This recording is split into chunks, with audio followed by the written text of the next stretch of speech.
深く世界の大勢と帝国の現状とに鑑み宣言を受諾する旨通告せしめたる。 1945년 8월 15일 조국의 광복과 함께 남과 북은 서로 다른 길을 걷기 시작했습니다. 동일한 역사를 가진 우리 민족은 같은 출발선에서 각자의 체제를 구축하기 시작했는데요. 80년이 지난 지금 그 결과는 극명하게 달라졌습니다. 왜 하나의 민족이 서로 다른 미래를 맞이하게 된 걸까요? 무엇이 한 나라는 부유하게 만들고 다른 한 나라는 가난과 고립 속에 머무르게 했을까요? 8.15 특별기획 80년간의 선택, 성공과 실패의 갈림길, 그 운명의 발자취를 따라가 봅니다. 국민통일방송 8.15 특별기획 80년간의 선택, 성공과 실패의 갈림길. 안녕하십니까? 진행을 맡은 김형기입니다. 오늘 네 번째 시간의 주제는 투표함은 말한다로 정해봤습니다. 1997년 12월 대한민국은 역사상 처음으로 야당이 집권하는 평화적, 수평적 정권 교체를 이뤄냈습니다. 반면에 북한은 1994년 김일성 탄압 이후에 김정인 그리고 현재 김정은까지 이어지는 3대 세습 체제를 이어가고 있습니다. 지도자를 투표로 국민이 바꾸는 나라와 세습으로 물려주는 나라, 이 차이는 뭘 뜻할까요? 그리고 그 선택은 두 사회에 어떤 변화를 가져오고 있는 것일까요? 오늘 깊이 있는 얘기 이 부분에 관련해서 나눠보도록 하겠습니다. 오늘은 사단법인 북한인권민간단체 협의회 손광주 상임대표님 도움 말씀 주러 이렇게 나와주셨습니다. 어서 오십시오. 네, 안녕하십니까. 네. 그리고 지난 시간에 이어서 자유국한 방송의 이시영 대표도 자리해 주셨습니다. 어서 오십시오. 네, 안녕하십니까. 네, 먼저 역시 첫 질문은 항상 이시영 대표님께 드리죠.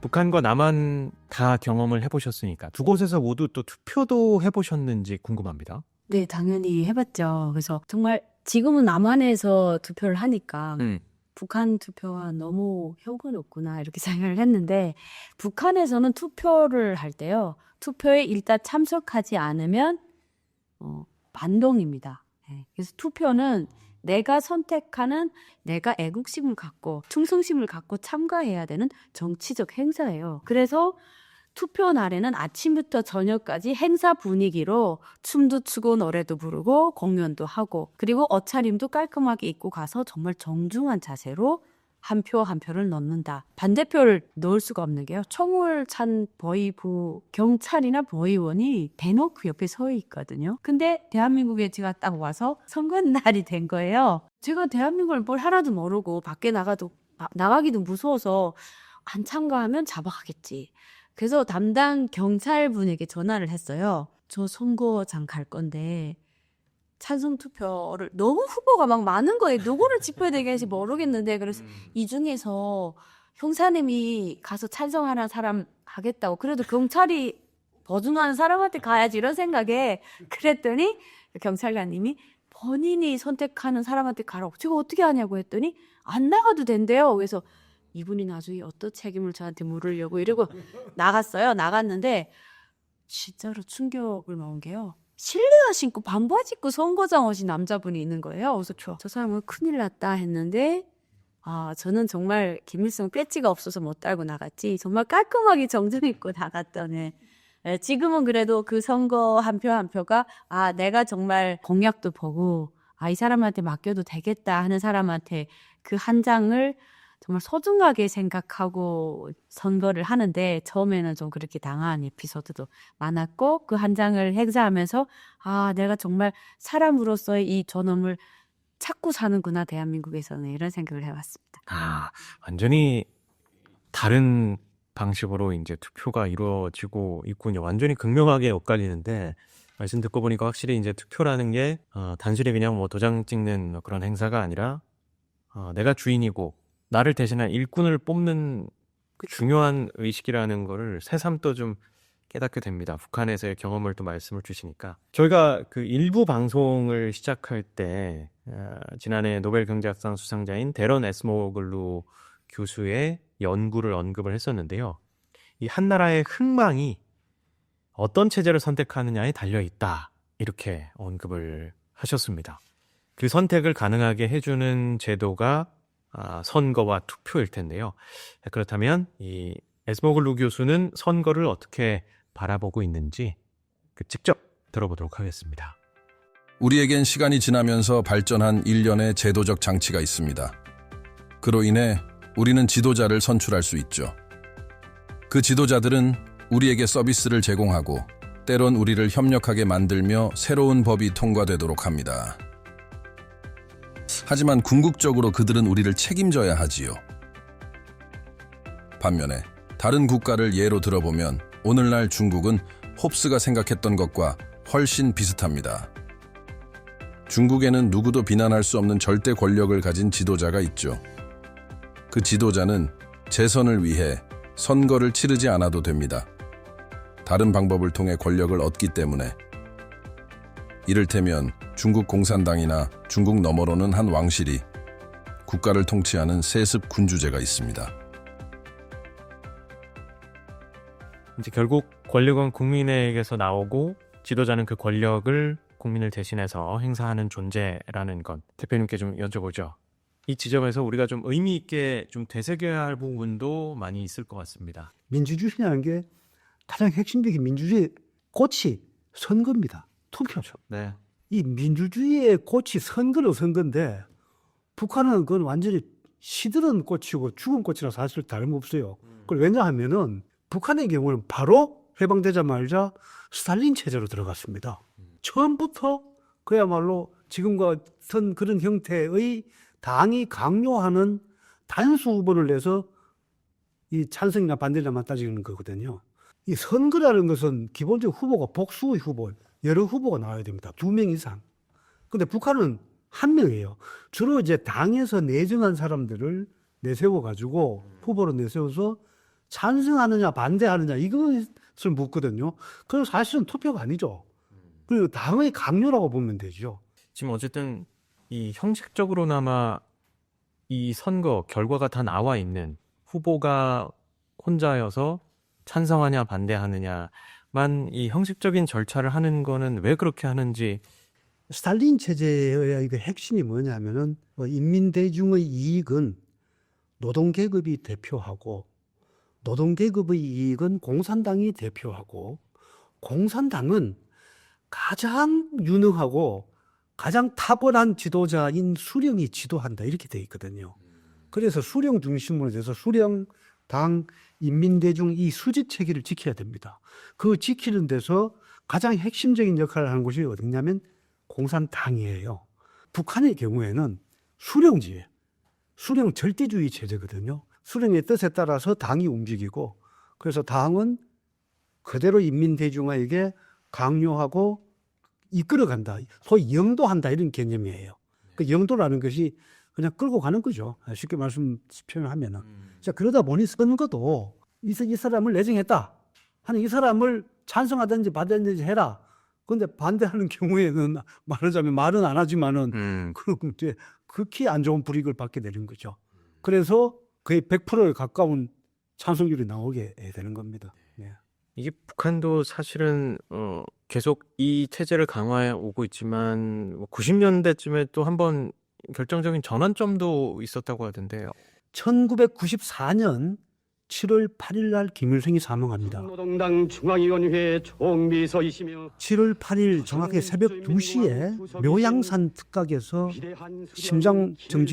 심정지로 사망하게 되는데 1994년 7월 8일 2시에 극병으로 서거하셨다는 것을 가장 비통한 심정으로 온 나라 전체 인민들에게 알린다. 그때 정말 남북 대화를 목전에 앞두고 있던 상황이어서 이게 진짜 믿을 수 없다. 그리고 좀 불안하기도 하고 혼란스럽기도 하고 새로운 지도자와 그러면 어떤 또 기대감 여러 가지 감정들이 막 혼재돼 있었던 것 같은데 그때 당시에 이시영 대표님 상당히 좀 어렸을 때일 텐데 기억을 좀 떠올려 본다면 그때 북한에서는 어떤 생각을 하셨었나요?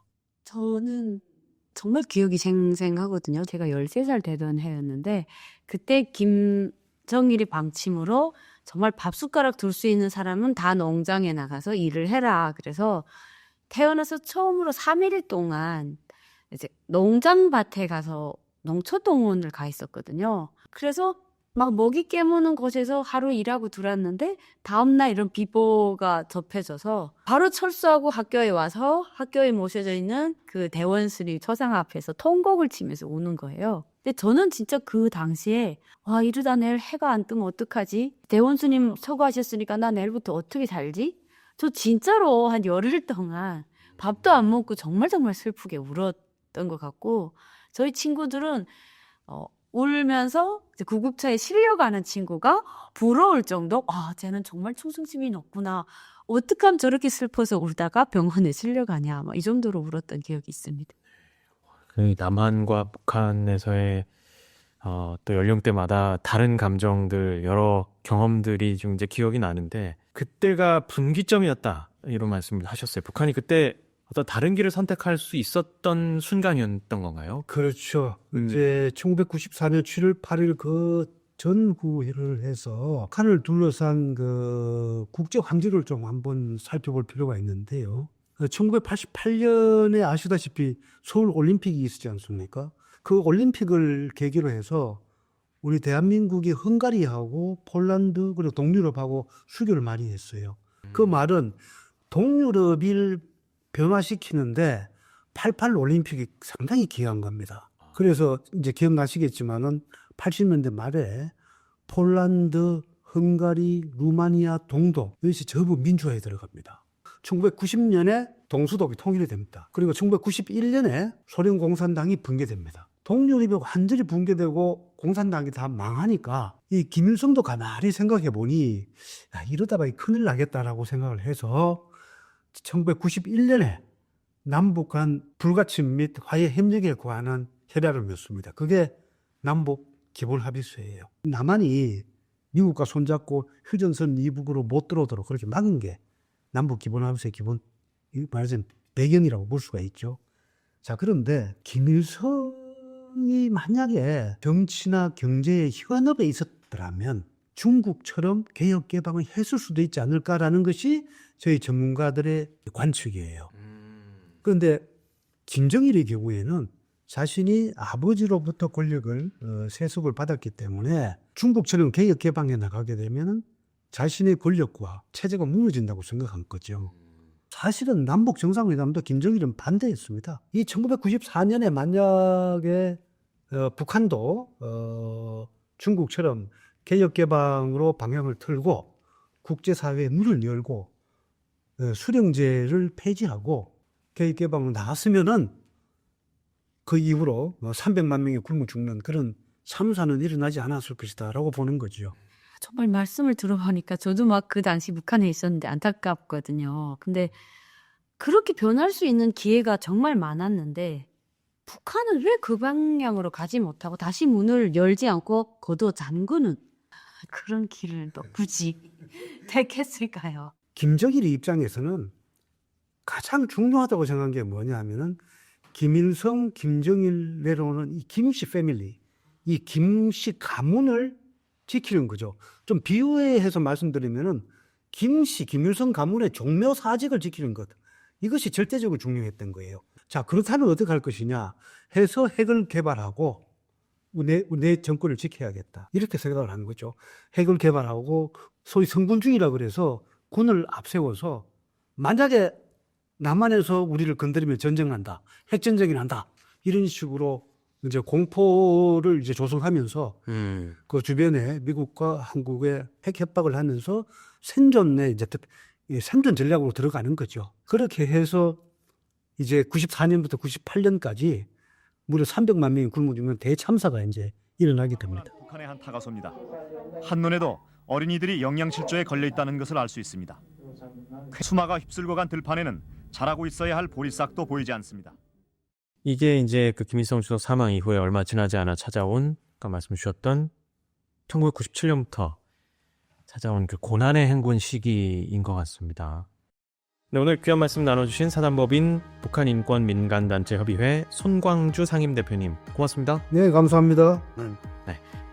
함께해 주신 자유북한 방송의 이시영 대표님도 고맙습니다. 네, 감사합니다. 네, 지금까지 진행의 김현기였습니다.